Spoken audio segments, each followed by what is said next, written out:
Bonjour à tous, aujourd'hui je suis avec Célia, Bonjour. une jeune de notre groupe de jeunesse qui a un témoignage vraiment fort et qui va le partager avec vous. Donc restez bien accrochés à cette vidéo et on va pouvoir partager ensemble, Célia. Donc déjà, dis-moi combien de temps ça fait que tu viens à l'église? Alors, ça fait à peu près 2 ans que je viens, mais pas régulièrement, et 3 mois que je viens régulièrement. Ok, explique-nous un petit peu comment tu étais justement avant de venir à l'église et c'est quoi exactement ton parcours à toi jusqu'à aujourd'hui?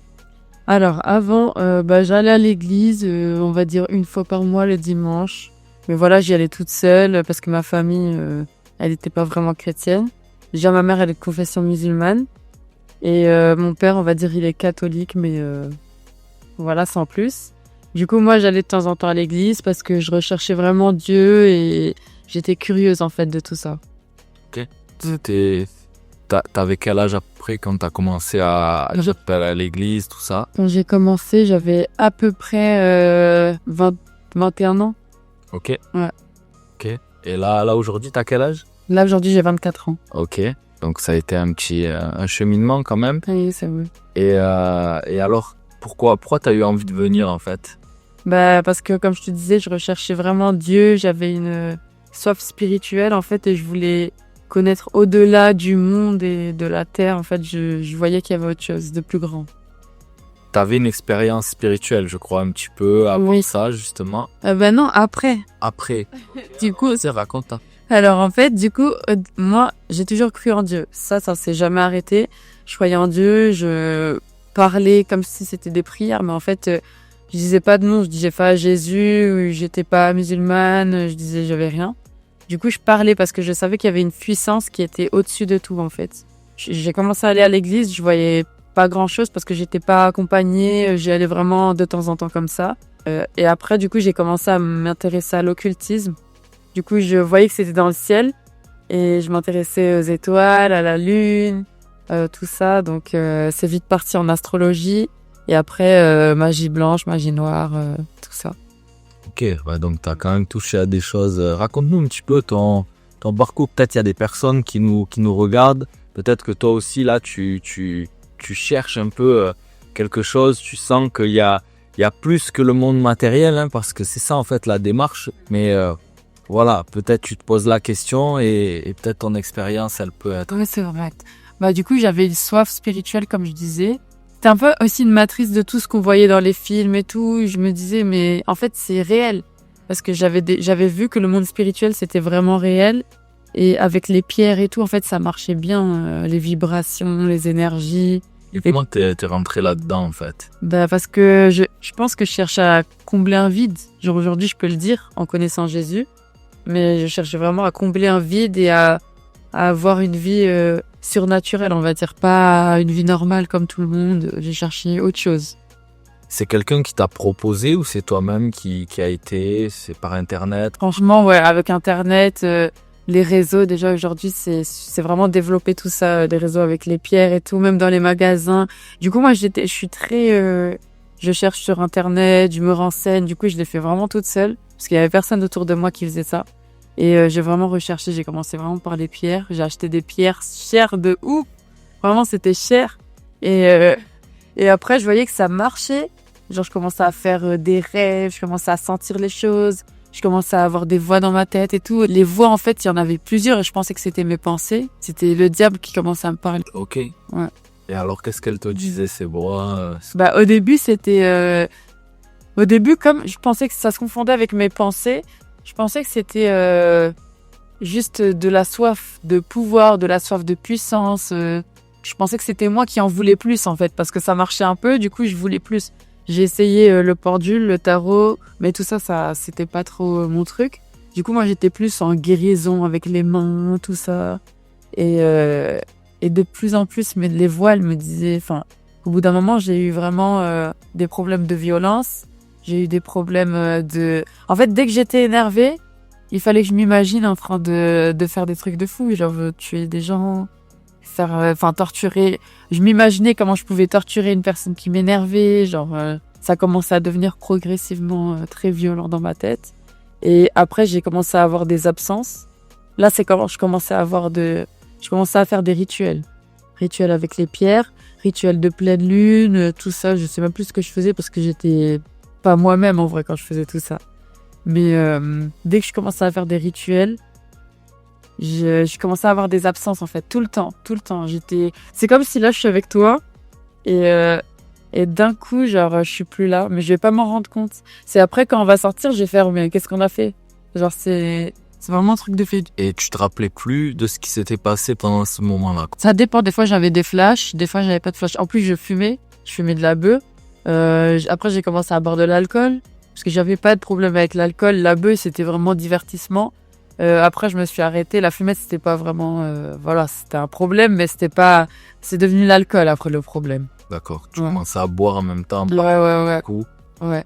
Ok, donc là tu voyais que quand tu buvais, tu perdais le contrôle. Ouais, je perdais trop le contrôle. Et quand tu faisais ces rituels aussi, tu perdais le contrôle. Donc c'est comme s'il y avait finalement quelque chose d'autre qui prenait le contrôle sur toi. Exactement. Bah j'étais pas seule, ouais, j'étais pas seule parce que je sentais qu'il y avait de plus en plus d'énergie autour de moi parce que je parlais comme ça, énergie, l'aura, je parlais très en aura, mon aura. En fait, je voulais que mon aura s'augmente et prenne de la puissance. Du coup, je pensais qu'en faisant des choses comme ça, je pouvais dresser tout ce qui était dans le monde spirituel, on va dire. Vraiment, je pensais comme ça. Je pensais contrôler Ouais. les puissances, mais au final, c'est elles qui t'ont contrôlé. Ah ouais, celle qui me contrôlait du début à la fin. C'était vraiment waouh. Et en fait, quand j'ai commencé à faire ça, j'avais un copain. Ok.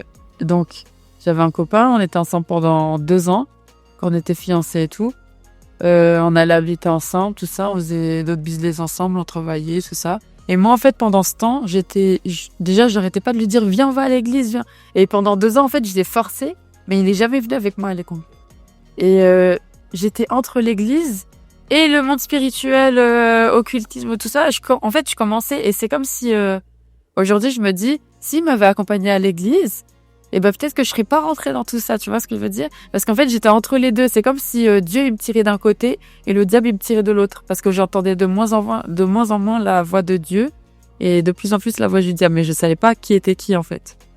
D'accord. C'est intéressant ça parce que tu sentais quand même qu'il y avait quelque chose qui t'appelait à Dieu à l'intérieur de toi. Tu avais une soif spirituelle, une recherche, et quand même Dieu il t'appelait parce que en fait, moi je crois ce que la Bible dit, et la Bible elle nous dit que celui qui cherche Dieu se laisse trouver par lui, et je crois pleinement à ça. Je crois que quand on cherche, quand on a cette soif, ben Dieu il nous guide, il nous montre le chemin, il nous conduit à lui.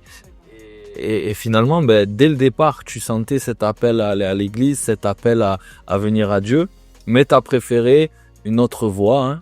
La voie qui était mise en avant sur les réseaux sociaux, la voie qui était la plus médiatisée, on va dire, hein. Et ça me fait penser à un autre passage où Jésus il dit que large et spacieux le chemin qui mène à la perdition, il y en a beaucoup qui le prennent, mais il est étroit et resserré le chemin qui mène à la vie, et il y en a peu qui l'empruntent. Et en réalité, je pense que ouais, c'est ça, c'est Dieu qui nous attire, mais parfois on préfère emprunter des chemins qui sont plus populaires, etc.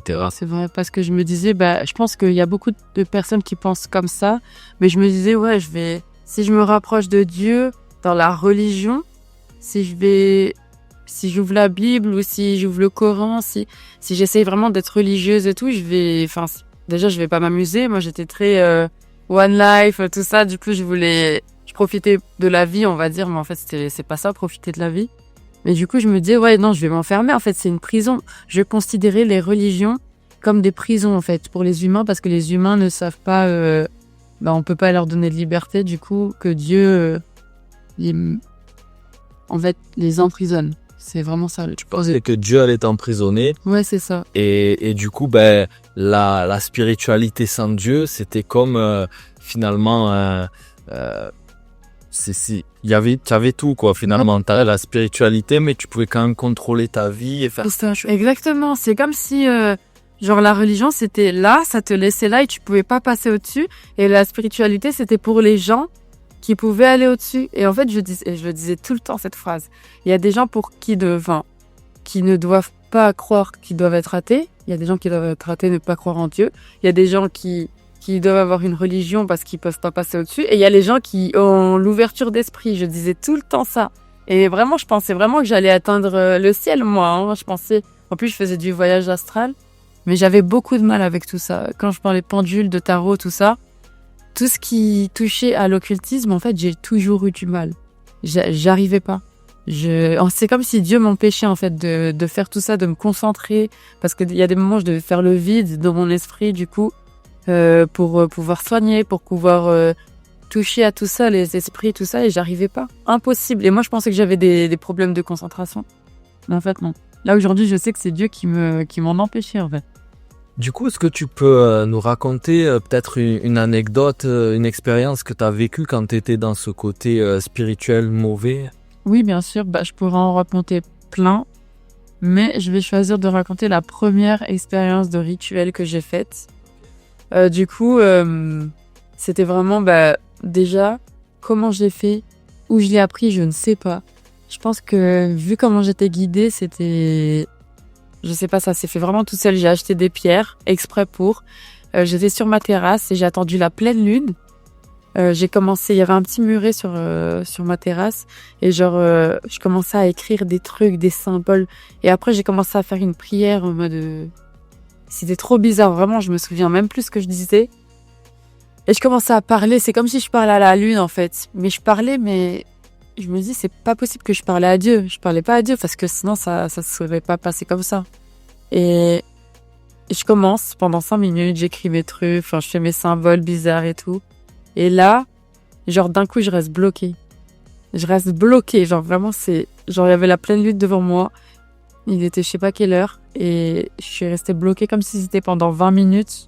Mais ça se trouve, c'était 2-3 secondes. J'avais même plus la notion du temps, en fait. Et je sentais une présence, en fait, à côté de moi. Et je pouvais pas tourner la tête. Genre, c'est comme si là, genre, t'es là. Et je suis comme ça, genre, je suis bloquée.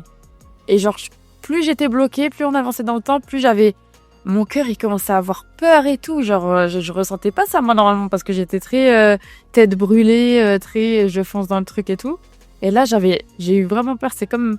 En fait, jusqu'à aujourd'hui, je sais pas si c'est Dieu qui me prévenait, là, tu vas ouvrir une porte.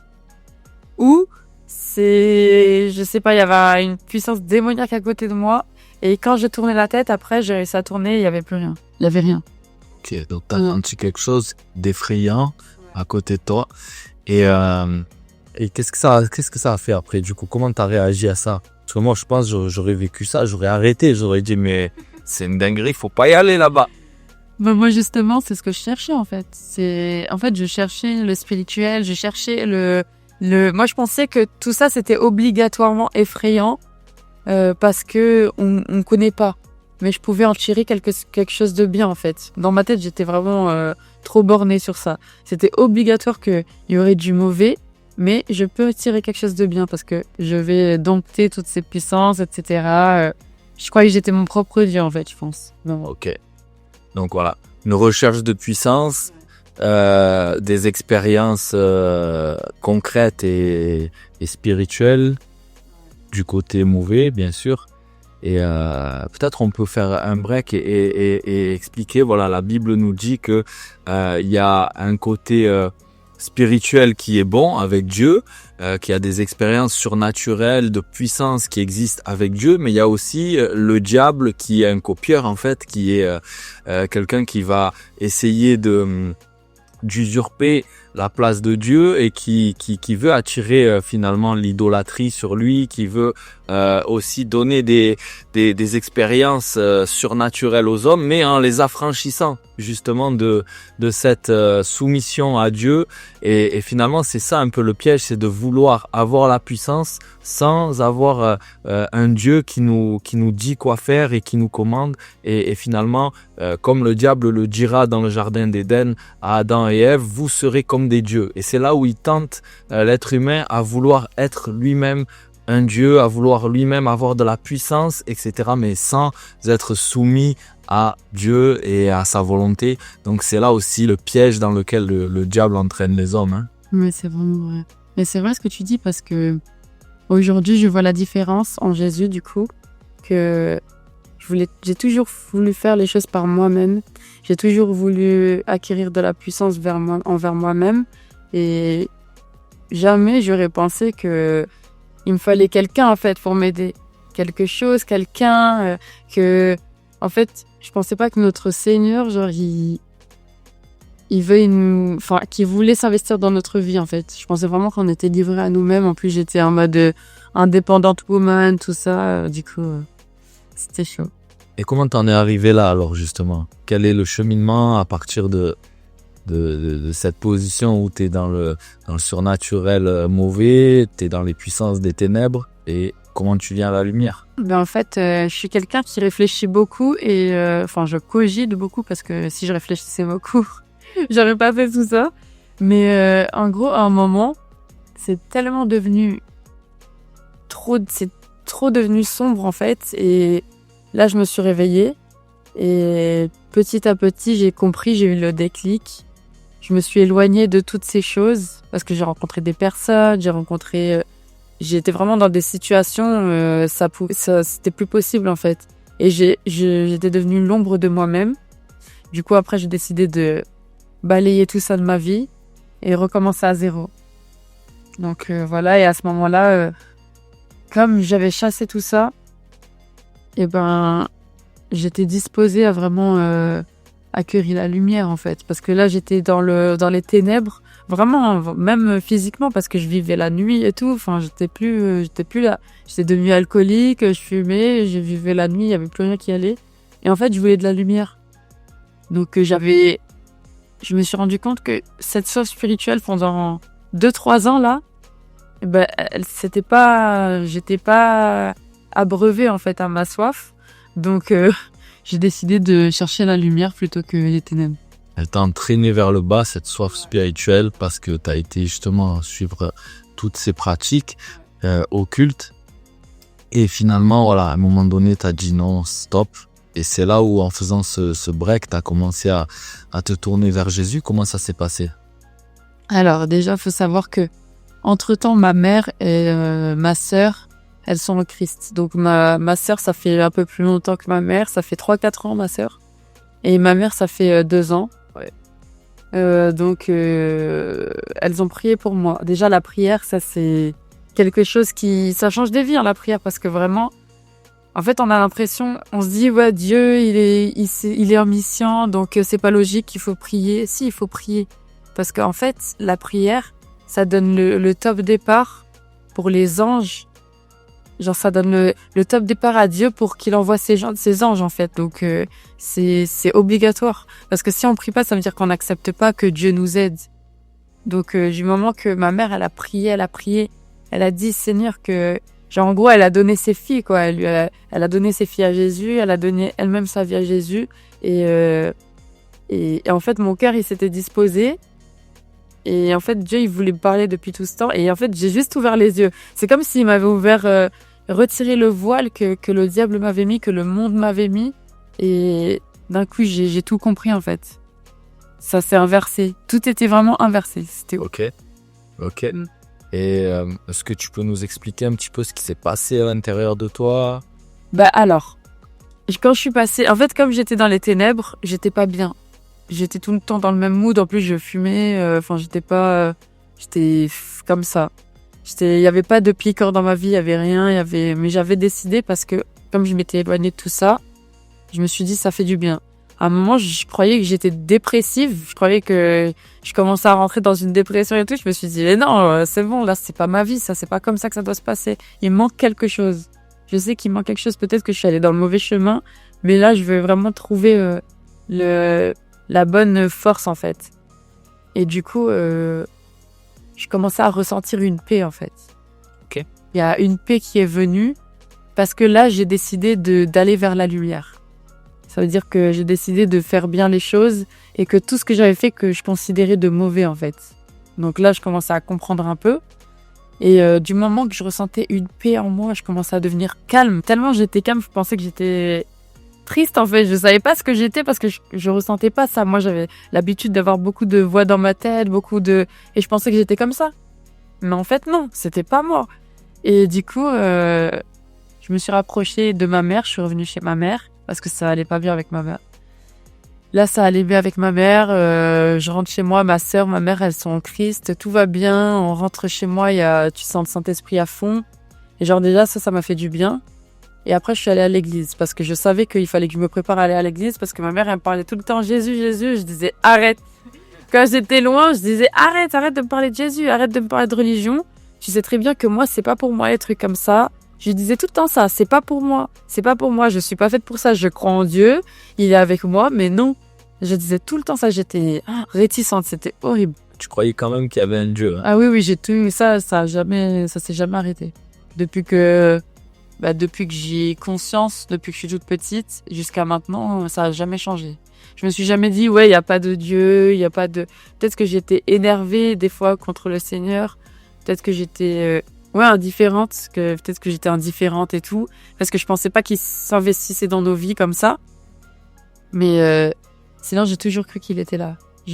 Vraiment, je le sens. Et aujourd'hui, la présence que je sens, c'est la même que je sentais quand j'étais petite, hein.